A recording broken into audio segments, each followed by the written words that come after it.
we're gonna have a conversation around basically the past, the present, and the future of SEER, not the program as much as the philosophy, the mindset, and sort of the environment that we're in. Okay? Sure. Sound good? All right. All right. So, if maybe a good place to start would be with Michael. And for those of you that don't know the background of like, where does the SEER model come from, and how you developed it and then brought it into Pepperdine? Well, the model was from my dissertation. And when I went to Patagonia in 1999, we were for sale and not doing very well as a company. And we weren't able to sell the company for anywhere near the valuation that Yvonne and Melinda had hoped for, the founders. And we got to a point where we had to fix the business. And as you all know, they had built an amazing business model. They're brilliant entrepreneurs and environmentalists, social activists. And they had built this great business, but it wasn't performing like they had hoped. And so when I first came in as CEO, I started looking at the model very closely and what was going on, and looked at the macro values of the organization first. And I started working with this professor, Mikhail Csikszentmihalyi, who came up with the concept of flow. That's another backstory, which we won't go into today, but I wanted to incorporate that into the company because the company values were so strong and so powerful. And that's where the logo comes from, the Venn diagram, if you will, for macro values, having a great product or service, which includes marketing, strong financials, strong CSR, and strong environmental commitment. And my thought is that we had to have all four of those quadrants to be successful. And our financial side of it wasn't very strong. Our product was a little bit weak. Corporate social responsibility and environmental were off the charts, great. And so we started working with the company, and we came to look at that logo as the lens, if you will, of how we made strategic decisions for the company. And sometimes, as a famous philosopher, Isaiah Berlin says, there's a tragedy of choice. You can't make a decision always in the middle of those values. And sometimes it's going to be a financial decision, or anybody that's run a business or been part of a business knows that there comes a time when you can't pick exactly in the middle of what all your values were. And in the case of Patagonia, we hadn't been thinking like that. We hadn't been thinking about making those strategic decisions through that lens. And once we started doing that, and the thing is, Rob, is when we started making those decisions like that, and we were transparent about it, like we have to make this financial decision because X, Y, and Z. Once we started doing that, even people that had completely different value sets, they would support that decision. That's what we found. And we went from where we were to 7 years later being 15th best company to work for in Fortune magazine, and on the cover of Fortune as the coolest company on the planet. So that is where it came from. That's the model that Mark and Dean Livingstone wanted to bring in and make part of the SEER, the content of the SEER program. Yeah, and actually it's interesting because I remember, I applied to Pepperdine for the SEER program, and then I think basically just never left. That was what happened. I just stuck around. But I was talking to Tracy, I was talking to you earlier about the time, so when the two of us were applying to business school was at the depth of the financial crisis. I mean, everything was just imploding. Mm-hmm. And it was obviously kind of scary, but it was also kind of exhilarating. And I wanted to ask you sort of like, what did SEER mean to you in that context of business schools? Because I think you, like many of us, were just doing a career reset, And so what did SEER mean to you in terms of like the path you wanted to pave for yourself going forward? Yeah, I mean, It was a very interesting time to kind of leave the job market, height of the recession. I was working in acquisitions and wasn't really exactly passionate about what I was doing. And I wanted to make sure that when I went back to grad school and graduated, I wanted to ensure that at the end of the day, I was doing something that meant something to me, something that aligned with my values, and that I was going to be making a difference in the world somehow, some way. So I really focused on the CSR space, or corporate citizenship, whatever you want to call it. So I got really involved with net impact and worked with Mark Mallinger on the SEER certificate program to get it up and running by the time I was a second year at the MBA program. But I think it's had a profound impact on the way that I look at business through the SEER lens, and it's had a profound impact on my career. I mean, it's what drove me to look for a job in CSR. It's what landed my position at the Walt Disney Company doing sustainability strategy. And without SEER, I wouldn't have met Michael, and I wouldn't be working for him now, 10 years later, building the sustainable startup focus on family travel gear right now. So, cool. Well, actually, let me follow up with you on that, because there's always an interesting moment where you take something that's in the classroom and then you apply it. So to the extent, I know you're no longer at Disney, so hopefully that frees you up a little bit more to talk about your experience, because I remember at the time there was a bit of a restriction. But so what was it like taking all of these principles and this strategic mindset, it was very heady, and then going into a very buttoned down organization like Disney? I mean, how well did that mesh? Yeah, it was interesting, because if you look at the SEER lens, like Michael just said, you have to have a great product or service.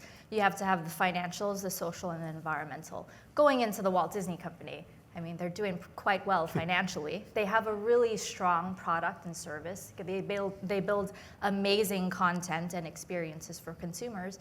But from the social and environmental standpoint, I think there's a brand halo around the Disney Company, right? Like, you ask people, do you think they're a good corporate citizen? And they go, yeah, I think they're good. Well, you dig down one layer deeper and you ask, well, what do they do? And consumers can't really answer that question. So I thought that it was going to be an exciting challenge to do like corporate citizenship strategy at the Walt Disney Company, to try to elevate what they were doing, what they have had a long history of doing, but elevating that to the same level as the other two lenses using the SEER framework. So that was what really excited me about it. But once you're in, I mean, it's a large corporation. Things move like molasses. And, I think that after 5.5 years doing that, I was really looking for another challenge where I felt as though I could be on the ground floor to really make really impactful change for the next generation of kids in a different way. And at the time when Michael kind of contacted me when I was at Disney, my son was a year old at the time, and I thought that, well, yeah, let me join this startup because it's aligned with my life stage, and it's my opportunity to really build that dream company that I've always wanted to work for. So that's kind of what led to my transition, and that's kind of my experience at Disney.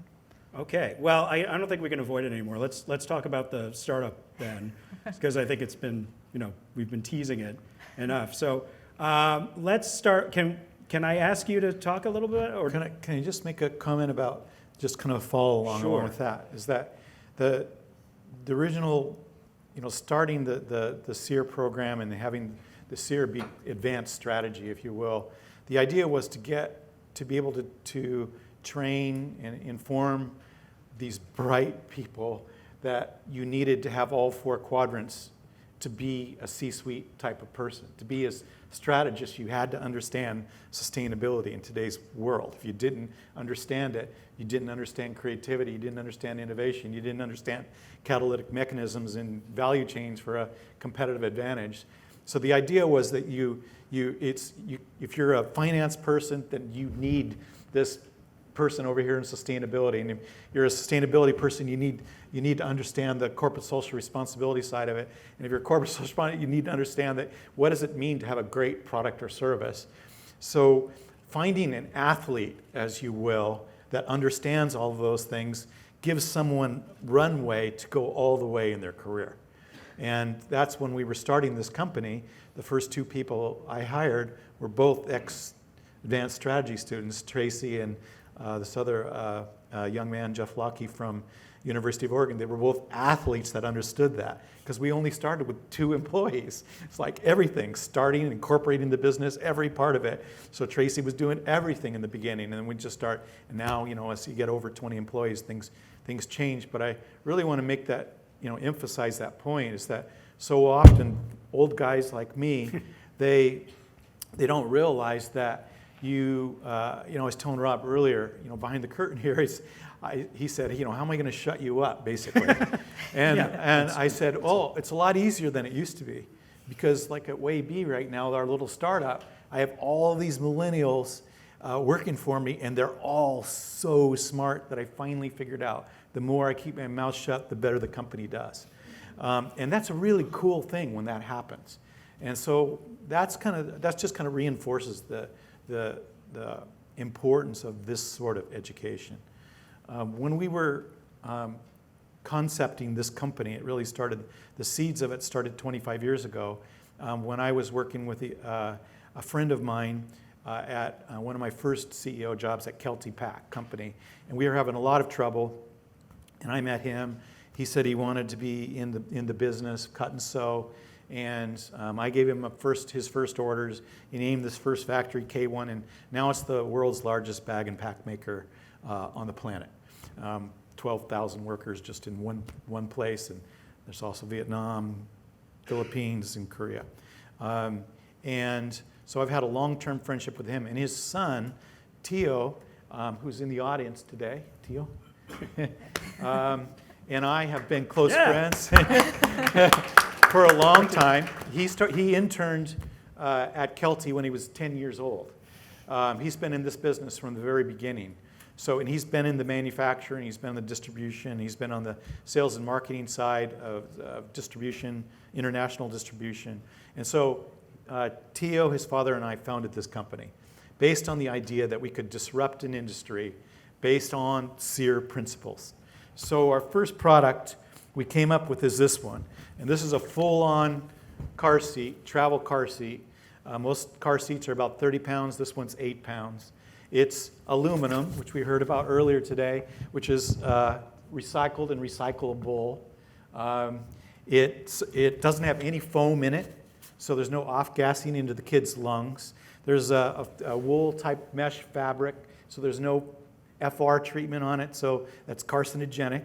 And it's just very simple. It's very simple and light. There's nothing to it. You undo it. It straps in. You got a 5-point harness that matches all safety requirements. It's just as simple as could be. Why do I it's not that I think you should buy any WAYB product, because I don't care about that. But this illustrates what a SEER product is. Yeah, I was going to say Tracy might care about that. I think Tio might care too.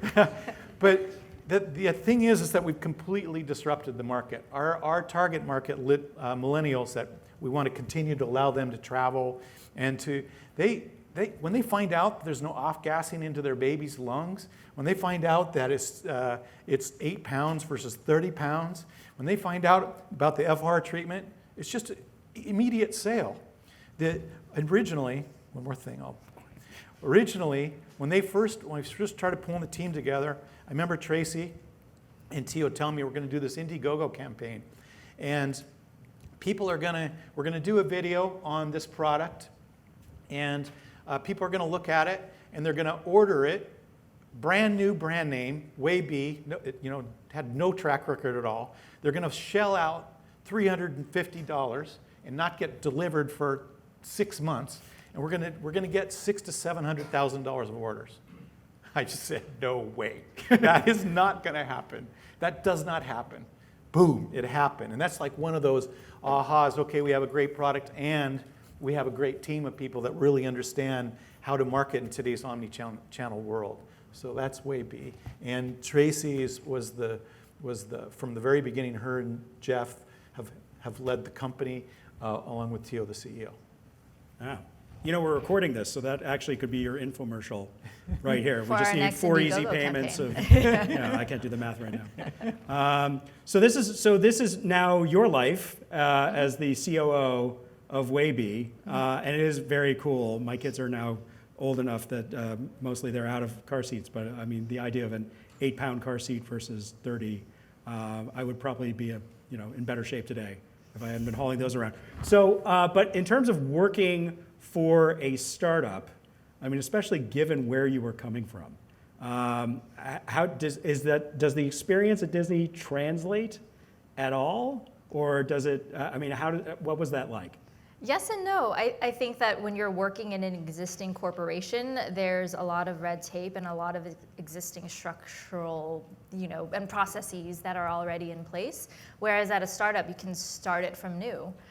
You can inculcate into the culture exactly what you want, right? Building the SEER principles and using this lens to make business decisions throughout the entire value chain. That's a lot easier to do when it's just 2 people starting a company.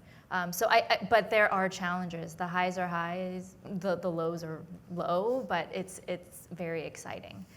It does translate in some ways, but the challenges are different. But I think that those companies that really want to do something to disrupt an industry and really put a stake in the ground as to what they really, really mean in terms of being a great corporate citizen with environmental and social values. There are different ways of doing it, but I think that at a startup, it's some ways a bit easier than trying to move the needle just a tiny bit in a large corporation like Disney. Yeah, that actually that makes me think a little bit of our consulting work. I was just wondering, because you've brought up millennials a couple of times. Of course, now millennials are becoming older, and now there's Gen Z and Gen whatever, was it Alpha, I think, after them? Anyway, but so what, I'm thinking about our experience with Fox, because that was a very long, engaged process, and you really had a number of ideas that you were telling me about, like what that told you about what the millennial expectation is from the workforce. Can you talk a little bit about that? Yeah, that's a good question. One of the hardest things, because we were working with Fox International, so Fox isn't just Fox News, it's 332 channels, it's a global company, and we were working globally with them and one of the hardest things to do, we were helping them with strategy and really combining their strategy in all the different continents and put things together and to go after their initiatives. And one of the hardest things to do was because almost all of the CEOs in those continents kind of looked like me. They were all older white guys. and we'd go to a strategy session, there'd be 20 of their top people, and there was no millennials in the room. And they were trying to develop products for millennials. And one of the biggest things, I think, the contributions that we made, according to Hernan, the CEO, is that by the end of it, after the 2 years, it was pretty much half and half. They had all these young people in the room, and the young people weren't taking the ideas of the old guys and implementing. They were the ones coming up with the great ideas. And once that started happening, it just completely changed, and we got Fox Play like that, and it just started gelling as a company. Of course, I'm not taking credit for that, but the younger people were the ones, and those are the people that were bringing the SEER thinking into the boardroom and into the strategy, and that's happening everywhere. The great companies of today, the really visionary leaders like Mark, who saw what this could be and what it should be, they see beyond the horizon. And they know that this is where things are going. They understand the megatrends. If you get the Deloitte megatrends research and you look at the 35 drivers of what's going on, some of them were on the screen earlier today, 16 of them are about wellness, mindfulness, values, and the environment. 16 of them. And so when, by definition, if you're in an industry where you use two or more of those drivers in your business, that's a megatrend, meaning it's not going away. It's going to be part of the business cycle for the next 10 years, and you better inculcate it, nice word, inculcate it into your value chain for a great business. So that would be my takeaway from the importance of having a very diverse group of people when you're in the room creating strategy. Well, plus they get you to, they get to shut you up. Correct. Yeah. That's right. That was a joke. So actually, I wanted to, because it's interesting, I always think of you as being overall an optimist. And I know that you're a little bit more pragmatic. I tend to. I thought you were going to say I was a pessimist. No, I'm the pessimist. I'm going to play the pessimist in this. But okay, so given where we've come in the last 10 years, because when we started this, SEER was this. I mean, it was still it was this sort of. For some people, like a pie in the sky kind of idea, like let's come up with a holistic framework that involves all these values bolted into the strategy of a business.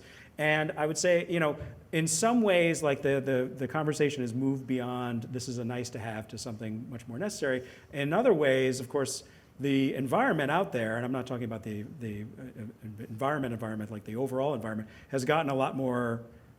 Some of these issues have become a lot more acute, income inequality. And so where do you see, is SEER keeping pace with the challenges that we're facing? Are you still overall optimistic? And I'll give that to both of you. Yeah, I think you have to realize that, in order to differentiate a company, so if you want to have high margins and a quality product and be differentiated, there has to be a customer's willingness to pay. And a customer's willingness to pay means that you have to be able to say, this is why we're different. And you have to be able to market it. You have to be able to tell people about it, and they have to understand it. And I think that marketing, especially now in an omni-channel world, is so much easier to tell that story and be able to differentiate yourself. Certainly we're doing that at WAYB. Our customer acquisition costs are minuscule compared to what they used to be at Patagonia when I think about it.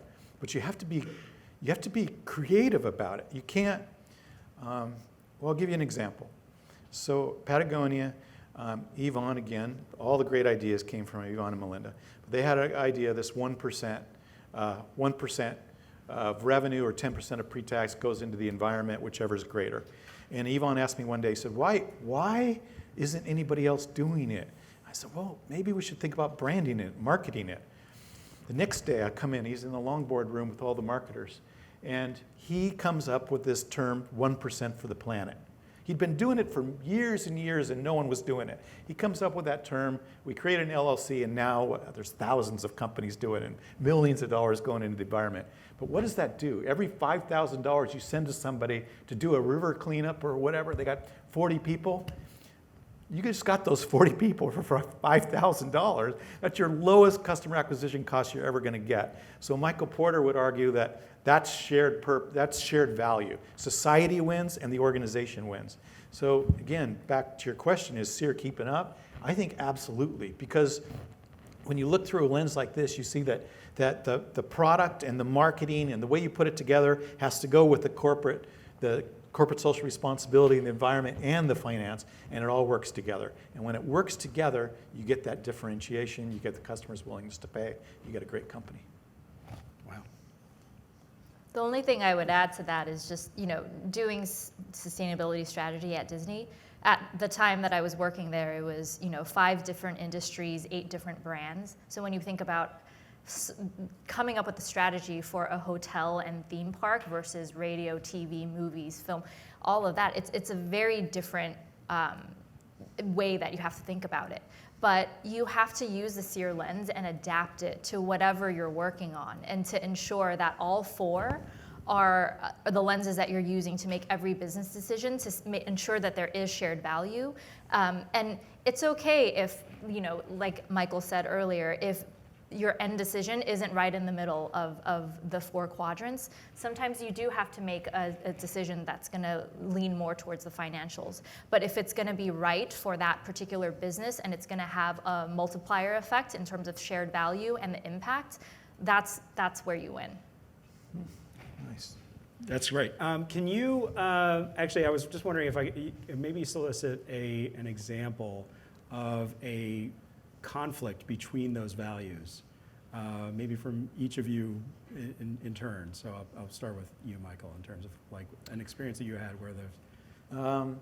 At Patagonia, we had a large category called capilene, which is kind of the under base layer, and we were losing a lot of market share to our competitors who had come up with a product called Static, which has silver in it. And we had actually helped develop that fabric. And in the end, it kind of came out into the company and they said, well, should we use this fabric? And the environmental people and the corporate social responsibility people said, hey, that's a heavy metal. It goes into the landfill, lasts 10,000 years. We don't know what it does to your health. And the finance people said, look what's happening to one of your most profitable categories. You're losing it. The product people said, hey, you could wear this pair of socks or this t-shirt. You could climb K2. You could be up there for 3 weeks and it would never stink.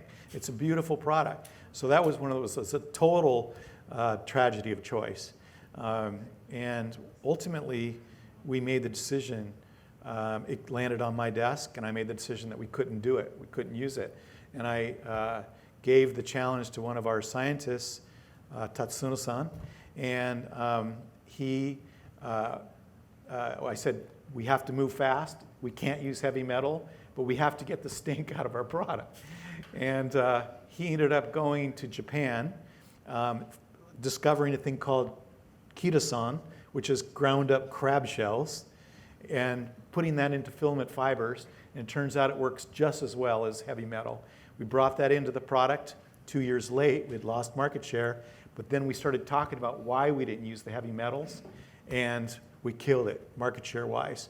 And it just came right up. So that would be an example of a true tragedy of choice between two different values on the SEER lens and then making the decision.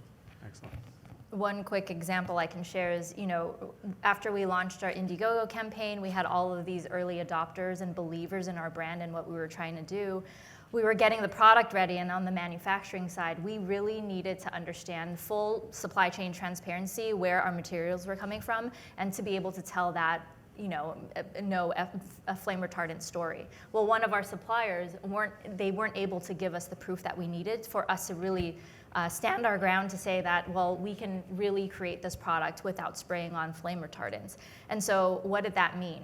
Would we wait for them and work with them to get that proof in place? Or were we going to work with another supplier and then therefore delay launch, affect the price point for this product? And so it was a really difficult decision at that time because we wanted to keep our promise to these early backers for our Indiegogo campaign. And the eventual decision that we made was we're going to delay shipment. We're going to disappoint these early fans of our brand, which didn't even really exist at that time, in order to do the right thing, to ensure that we could, for the long run, be able to really use this product as the hero product to say that this is what we stand for. We really believe that we want to use better materials for the betterment of kids and families that will be using our product. So Perfect. Very similar. Great example. Decision. Yeah. Okay, let's open it up to questions. I'm sure there are questions out there. So does anyone have a microphone? We have a hand up here.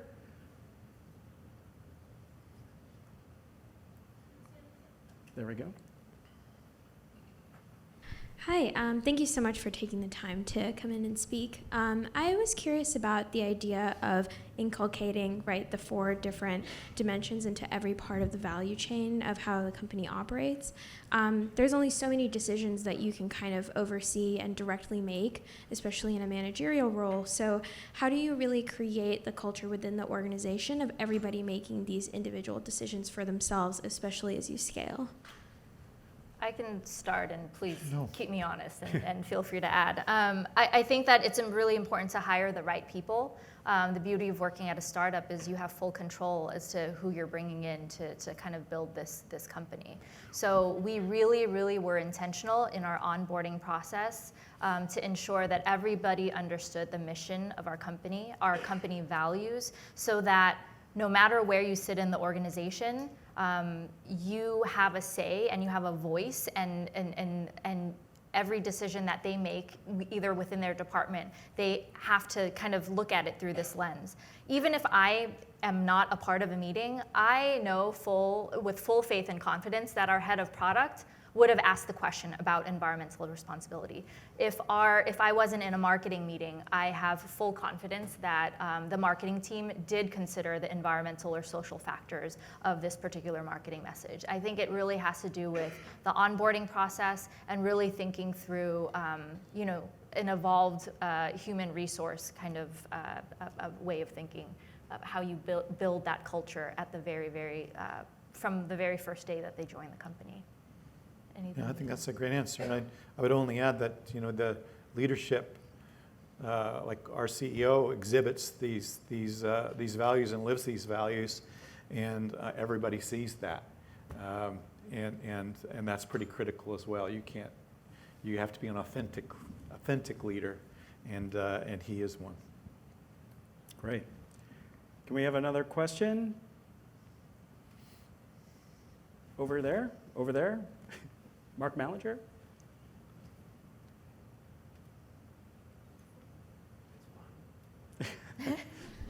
So good.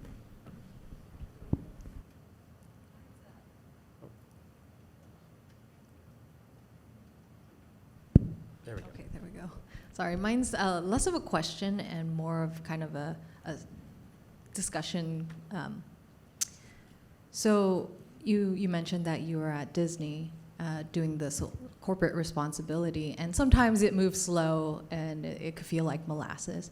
But I was over when they started implementing a lot of that in the consumer products team. And I just wanted to share that even though there was a financial risk, there was a decision that was made of, on our candy business, reducing that significantly so that we would have more healthy alternatives. So just wanted to share like the ripple effects of some of that. I know it's slow, but it eventually makes its way down to a lot of the departments. So wanted to celebrate all that you've done in that team. Thank you for that. I appreciate that comment for sure. We put a lot of work into the Magic of Healthy Living initiative, knowing that so many kids came into contact with our characters, and how do we really leverage our licensing business to align with healthier food so that we can really combat childhood obesity. So yeah, thank you for sharing. It's like that second order. Yeah. Yeah. Excellent. Okay. I'd like to raise a macro issue, and for all three of you, okay? And we really haven't heard this issue emerge during the day. And when we listen to our administration, national administration, the voice tends to be kind of an arm's length distance, at best, from climate change. So I'm curious, again, for the three of you, to what extent has the administration's voice perhaps got in the way of progress in the area of sustainability, recycling, et cetera, et cetera? I'm sorry to shift it politically, but I just feel it just has not been touched today. Okay. Well, am I okay taking this? Okay, I'll take it. So one of the things that I like to think of is that I would say that even though we had what would be seen as favorable administrations before, I mean, at least espousing policy that was embracing the idea that climate change is something that needs to be addressed, and there was a certain amount of espoused urgency over. I would say that we were probably guilty, and I would say not just the United States, but just societally, of a little bit of complacency and over reliance on incrementalism. And if there's a silver lining, obviously it's better when we have full-throated understanding and acceptance of the urgency of situations when they threaten livelihoods and lives. But I would say that what's happened in response to this is you've seen companies, you've seen municipalities, you've seen states, and when complacency is taken off the table, you get a lot more increased activity at all the other levels. If we are not going to just sort of put our faith in federal or multinational governments to solve this on their own, then it's up to all of us individually. And I think we saw some of that earlier today with Gene and the city of Los Angeles is that they're not waiting to see what happens in Washington or even in Sacramento. The city will start its own initiatives on climate change. So that's, and here, look at me, I'm the optimist on this panel here. But yes, so that's my optimistic take on that. I'm with Rob.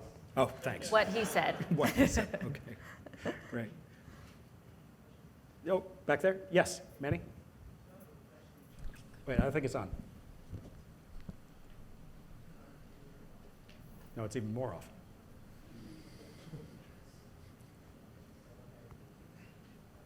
I have a question in terms of affordability. You know,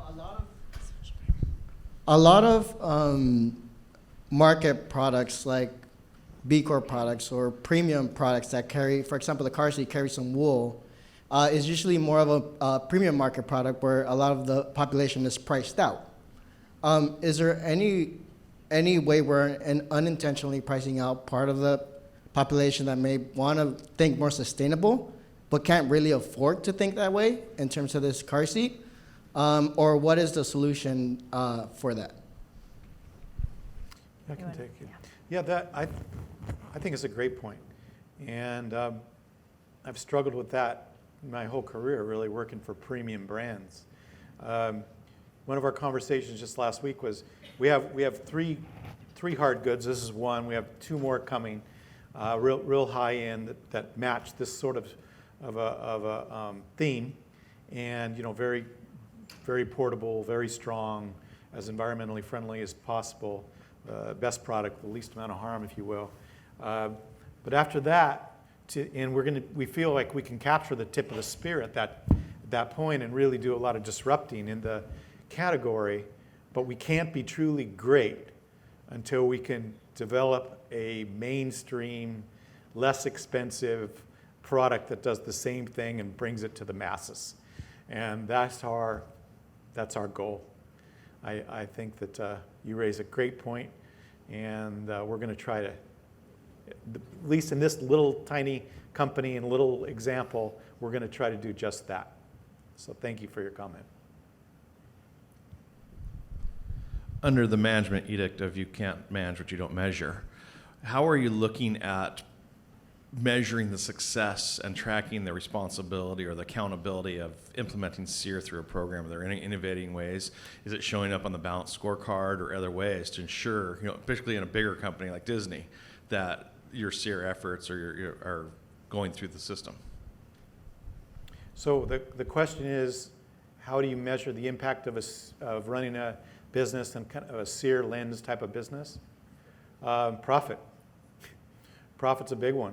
I mean, I used to speak at these green conferences, and I'd be there year after year after year, and I'd ask why there isn't more people from this side of the industry here regularly, and it's because they went out of business. I'll just give you an example of Patagonia.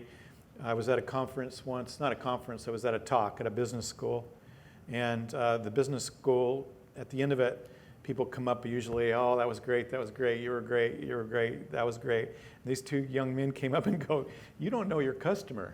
We don't think you know your customer. I said, what? Do you know who I am? I mean, they said, no, you don't know your customer. And I said, well, tell me a little bit. And they just spoke for about 2 minutes. And I said, oh, let's have lunch.